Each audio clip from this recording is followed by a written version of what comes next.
Guys, welcome back to the vlog. I am outside of acupuncture. I feel like this is where I always start my vlogs now. I just got some not great news this morning that my grandmother had a heart attack and she is still alive, but she has a chest infection. She's had a heart problem for a long time and she's been living with Alzheimer's for years now. So she's, you know, she's not been in the best place for a very long time. So this has been coming and I just don't know if she's going to make it. I'm very sad. Very sad. I spent a lot of time crying this morning. In other news, I started my period this morning. I am not pregnant again this cycle. That's okay though. It is what it is. Today I'm just going to be taking it easy. So this is day 1 of a new cycle and I will keep you guys posted throughout this whole vlog. We'll see what my hormones do this cycle. Good morning guys. It's Saturday morning. I look crazy because I have something in my hair to do heatless curls, so pardon my appearance. I just got some stuff from the Sephora sale that I wanted to show you guys. So I got this Mira algae beta glucan pearl peptide glaze, which I'm very excited about. This is clean and it's non-acne causing. It's like a toner and it's supposed to be really moisturizing. It's got peptides in it, so it's supposed to help with anti-aging, brimming with marine collagen, peptides, and beta glucan to hydrate dry skin, naturally stimulate collagen production, strengthen the skin barrier. The packaging is really pretty inside. Look how pretty the little artwork. So I have to wash my face before I use all this stuff. And then I just got a replenishment of the Mira, the uniform, the stuff that I use as like my daily base. I really love this stuff, so I just got another one, even though I'm not out yet, but because it was on sale. And then I got, and I've been using these, the Good Molecules Bakuchiol Oil Blend for dry skin, and then irony of ironies, I got the ultra hydrating facial oil. If you know, you know. If you've been here for a while, you know what I always say about oils, but this has camellia and sea buckthorn oil, and I just wanted to like add something because I kind of decided that I want to try a different moisturizer than the Naturium one that I've been using that I shared in my last video. I just like, it's good and everything and my skin reacts really well to it, and if you want like a really super heavy moisturizer, that is a really good one. It's a good one, but I kind of like the lighter moisturizers, so I ended up getting this Bioma Hydrating Milky Moisturizer from Ulta. And oh my god, you guys, I freaking love this stuff. This I'm completely obsessed with. My skin loves it. I love that it's like light, but it's moisturizing. It's just, it's wonderful. Like I wanted to get the Tatcha one, but I just don't want to spend $60 on a moisturizer, you know? So anyway, I got this one, and then I got the oils to go under and over it. So this one you're supposed to use after you tone, before moisturizer, and then this one goes on after moisturizer. So this is the sea buckthorn one. And my skin, I've been using these. My god, my skin loves it. My skin is looking so good. So I do have like a little bit of breakouts. That's hormone related though. I just have like one really, but my skin has been looking really good otherwise. And I think this stuff, also this Mara stuff from Sephora is also supposed to fight redness, I read. So I get like some redness. So we'll see how that goes. I've been using it for a couple of days. I wanted to keep it in the packaging to show you guys, but so I'm just gonna go ahead and get ready. Brushing my teeth with the Boca Nano Hydroxy Apatite toothpaste. I love this stuff. Okay, I washed my face and put my contacts in, so I'm gonna start my skincare now. First thing I'm gonna use is this Mara Pearl Peptide Glaze. Now I'm gonna use my regular serum, so starting off with the Good Molecule Super Peptide Serum. I have some vitamin C powder in here, and then I'm gonna put some of the Good Molecules Hyaluronic Acid Serum in my hand. I'm just gonna mix it together so it's active immediately. Vitamin C serums go off really fast because just the vitamin C oxidizes and then it's pretty much ineffective. So you can just mix it like right there and it's active, like it's not gonna go off. So this is the gel moisturizer, not the creamy one. I use the milk moisturizer at night, using the gel one during the day. I really love their stuff. Really love it. Both rated clean and both non-acne causing. I'm gonna put on Merit, the uniform. This is color 26. I believe it's Fair Light Cool. So this is SPF 45, clean and non-acne causing. That combination is so difficult to find, so trust me. If you thought it was hard just to find clean products, finding clean products that are also non-acne causing is very difficult. I'm gonna go in with Honest Beauty. Just set that a little bit. I don't even think they make this powder anymore. It's like super old. It's like 3 years old. I don't care. And then the Merit Perfection Complex. What is it called? Perfecting Complexion Stick. Let's go over my little spots. And then I'm not wiping it off. I'm just like dabbing it into the skin. Gonna set with a little more of this powder. I'm just doing very light makeup today. Going in with Merit Flush Balm and Cheeky.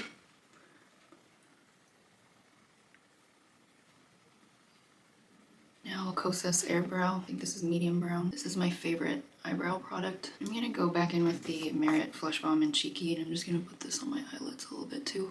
And I'm gonna go in with this Pacifica eyeshadow palette, and I'm gonna go in with Wolf, put some on my finger and dab it on the lid. Just adds a little bit of shine, like a pinky shine. That's it. I'm done with makeup. Easy, fast, simple. So now let's deal with this hair situation. So basically, I just tie it in the back. So that's what it looks like. Basically, just like, I'll try and show you guys how I do this, but this is just an old rope tie that I kept, and I just twist my hair around it. So when I'm doing it, I clip this to the top of my head, and then I just grab my hair and like twirl it around. And it works really well. This is a great way to wake up looking put together without having to spend 5 hours on your hair. So it comes out looking pretty good. I mean, it's really intense at first, but it falls and like relaxes and looks really nice and natural. Just like for the first hour or so, it's kind of poodly, but it turns out looking nice in the end. Super easy to do. I can do a video if you guys like, a short video, if you guys want to see how I do this exactly. But yeah, I'll try and show you guys later how it like turns out as well. But here we go. It's really insane at first, but it'll relax. And it's so easy and comfortable to sleep on with the rope tie too. So that's it. I'm gonna go and meet my friend at her house and hang out for a couple of hours, and then I'm gonna come back here, and later on I'm gonna make some sourdough bread.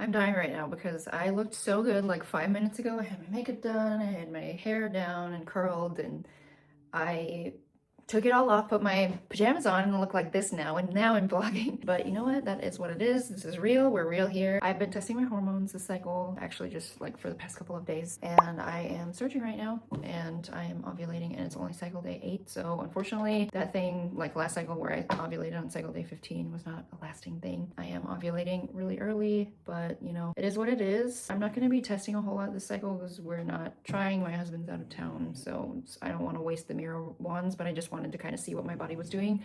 So at least my estrogen rose, and I'm having an LH peak and everything. Like, that's good. I mean, it sucks that it's kind of, you know, early ovulation, but the fact that I'm ovulating and, you know, ovulating regularly, this is like the third, I want to say the third cycle that I've ovulated regularly. So I think all the effects of the fertility treatments and like how that was messing with everything, I think that's finally gone, thankfully.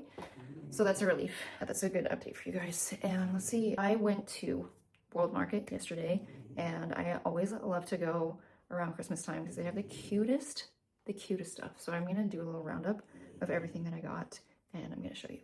Okay, first I got this little ornament. I collect these little ornaments, are very popular in England. You find these kinds of ornaments everywhere in England. They're kind of like plush, and they're embroidered like this, and with beads and like piping and stuff. So you find these at like all of the attractions, like the castles, the cathedrals, that sort of thing, and like the markets and things. So I collect these, and I bought a bunch my last trip to England, which was 2 years ago, unfortunately. I used to go every year, but since I've been an adult, that just doesn't happen anymore. Since my grandmother is unfortunately ill, I think I will be going there pretty soon. But anyway, I got this. So this is my little Union Jack. You guys know I am half English. I am a dual citizen, so that part of my heritage is very important to me, and I like to have it represented in my home. And then I got this little mug. I thought this was so cute. It's very anthropology vibes. And yeah, I just love this. I had my coffee in it this morning, and it's the perfect size. It's a little bit bigger than a traditional mug. And then I got this, the Republic of Tea Sip and Be Merry tea. And we got this Earl Grayer tea. So it's Earl Grey, but like a little bit stronger, I guess. And then I got this for my husband. He loves the panettone, pan dulce is what it's called in Argentina. It's like it's an Italian thing too. So I got this one. This is like a kind of pistachio and hazelnut one. So he's gonna try that when he gets back. He's out of town right now, I told you guys that. And then this one's a little weird. You'll only know about this if you have ever been to England or if you are English.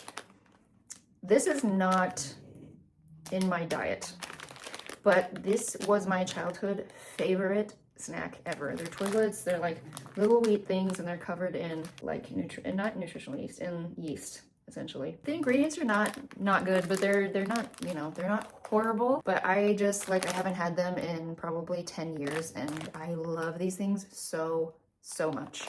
So I'm allowing myself to have one bag of them. But yeah, these are not compliant with my current diet, but oh well, it's okay. They're so good. They taste, what do they taste like? If you've ever had Vegemite or Marmite, that's what they taste like, because that's basically what they're covered in. So they're like little baked wheat sticks covered in like Vegemite or Marmite, and that's what they taste like. They're amazing, and I love them so much. And then also, this is another English thing, these digestive biscuits. I am not going to have very many of these. They also have wheat in them and other things that I shouldn't eat, but again, these are like things from my childhood that just gave me comfort that I allow myself to have every once in a while, you know, like allowing myself to be human, like I've talked about on here before. So yeah, that's it. That is, oh, I also got a present for my friend. She loves teas, so I got this Celebration black tea from Harney and Sons. And then I got her this recipe book stand. This is very much her style. It's hand carved, and like, how beautiful is this? It's so pretty. I'm so excited to give this to her. I know she's gonna love it. This is like exactly her style, so I'm very excited. And that's it. That's everything I got. I spent way too much money, but you know, whatever. It's the holidays. I was feeling like in the Christmas spirit, and I just wanted to get myself some stuff, and my friend and my husband. That is my little haul. Sorry, Freya.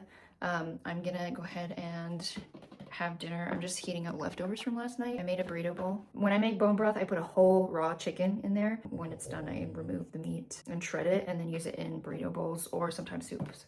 Anyway, last night I made burrito bowls, and so I'm just gonna heat up the rest of it. Hey guys, it's a new day. I just finished acupuncture, and now I'm just about to go in to do fat cavitation beauty treatment. I told you guys that I would tell you how it's going, and honestly, it didn't do anything. And like, I have 2 more sessions left, but basically if you want to see any results, you have to do at least 6 sessions on the same area. And unfortunately, the place that I got the Groupon for only does, like, they won't do your entire thighs. They'll only do the fronts or the backs for each session, which to me is really stupid, and I regret purchasing it. Just so you know, yeah, I would not recommend this treatment. And especially like if you're gonna buy a Groupon, make sure you read the fine print. I do not think that they put this in the fine print for this thing, but most salons will do fronts and backs, like your thighs, you know, your entire thighs, not just the fronts or backs. So I've had to split 3 sessions on the front and 3 sessions on the back, and so I don't think that it's gonna do anything. And it hasn't. Like, I've seen 0 difference. So that is basically it, but like, I'm gonna come and do the sessions, even though it's kind of pointless, but like, maybe there'll be a small change. I don't know. I don't even know why I'm wasting my time coming, to be honest, but I just feel like I paid for it. I want to come and do it. I don't know, but I might look into other treatments. I mean, obviously I'm working out and I eat healthy and everything, but yeah, just like the rapid fat gain from when my hormones were super unstable, my estrogen was low and high and all over the place. It caused a lot of, you know, cellulite, which I haven't had before. And I know, like, coming to peace with our bodies is important, and I know that cellulite is not a bad thing and it's not ugly, and, like, you know, I need to do my own internal work. But you guys, I don't know, I'm sure I've mentioned before that I used to model, and I have a lot of trauma from modeling because of just the pressure in that industry to be super skinny. And like, I had an eating disorder before, and like, my worst nightmare was like becoming overweight, and like, just super unhealthy mindset around body image. I had terrible body dysmorphia, and like, if my mind then was in this body now, I would be probably devastated, which is insane. I know that's insane, but again, there's so much pressure to be perfect physically in that industry that it just kind of wrecked my mindset. So anyway, I'm working on it. I have healed my relationship with food, which I am very proud of myself for. I have also come a lot more to terms with my body, and every day I feel like I'm becoming more and more confident in the body that I have, and I am just appreciating everything that it does more and more, and just learning to love it more and more. But I still like have an issue with the cellulite. I just wish that it was not there. So I don't know, I'm doing these treatments and I'm trying to find like a balance to where, you know, I can do stuff to make myself feel a little bit better, but I also am not so hard on myself. And I'll tell you what, I've come such a far way. This is major for me, because again, I used to have an eating disorder. I was stick thin. Like, I'm 5'10", and at one point I weighed about 114 pounds, which is crazy. So skinny. So, you know, I've come a long way, and in feeling more comfortable in my own skin. So I just wanted to share that, because I know it's something a lot of women go through. But yeah, and I don't think I had mentioned this before on my channel. So on that note, I'm gonna go in and do this beauty treatment to try and help with cellulite, even though it's probably not gonna do anything.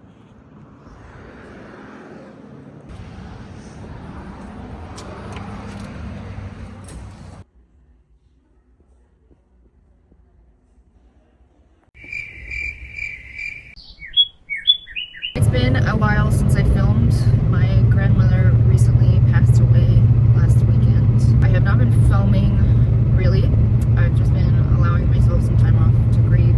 We'll probably be going to her funeral in England. I'm very sad about it, but she was very ill, and she had a very long, very full life. Back to updates about my cycle. So I can't remember the last thing that I told you, but I am at the end of a cycle right now. I did ovulated on cycle day 8. My progesterone rose to 9 after ovulation, which is really amazing. I haven't seen even that high on the Mira. So that's like my Mira result. If I were to get a blood test, it would be a different value, but progesterone on the Mira was a 9. So the highest I've really seen ever is like 7.5, 8, maybe. So the fact that it went up to 9, that's like the highest I've ever seen it. That was with progesterone suppositories. Again, I can't remember if I've told you guys this, but when you're doing when you are taking progesterone suppositories, that doesn't really enter systemically, and so what Mira measures are the metabolites of progesterone. So it's not measuring the local progesterone, which is what suppositories delivers, local support to your uterine lining. So it's not really so much systemic. It doesn't really change the Mira values much when you are on progesterone suppositories. Most of that is your own progesterone. I've stopped the progesterone suppositories